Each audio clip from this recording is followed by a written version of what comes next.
I'd like to say something. Can you be silent for 1 minute? Silent, please.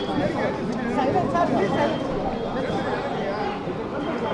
I came today on a festive occasion, so I want to start by wishing everybody happy Pongal.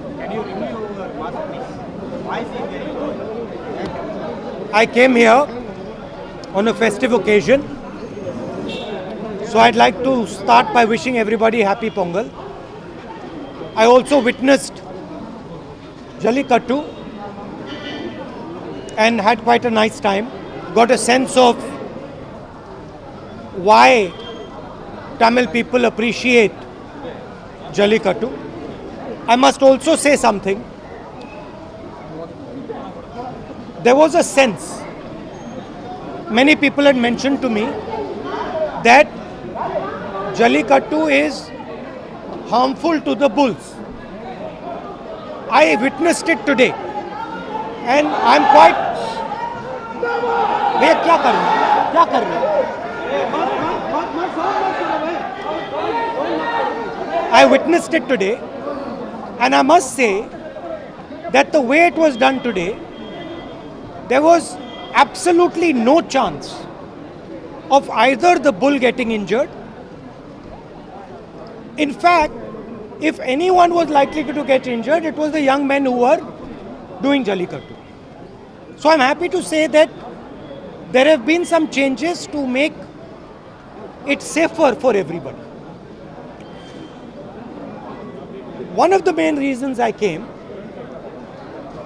was today the government in Delhi is under the impression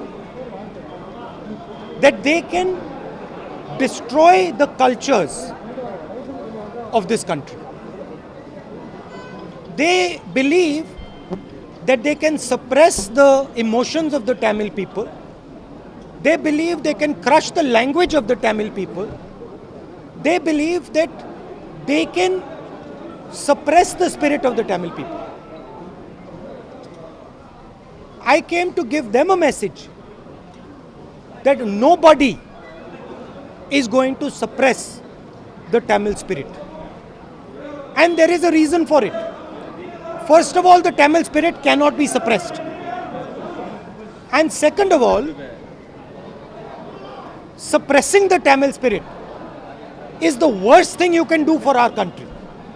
Because the Tamil spirit, like many other cultures and traditions in this country, are the essence of our country. They are the soul of our country. So I am completely against this idea that there is one particular idea, one particular language, one particular notion in this country. There are many, many different languages, many different ideas, and all these contribute to our strength. So that is my message.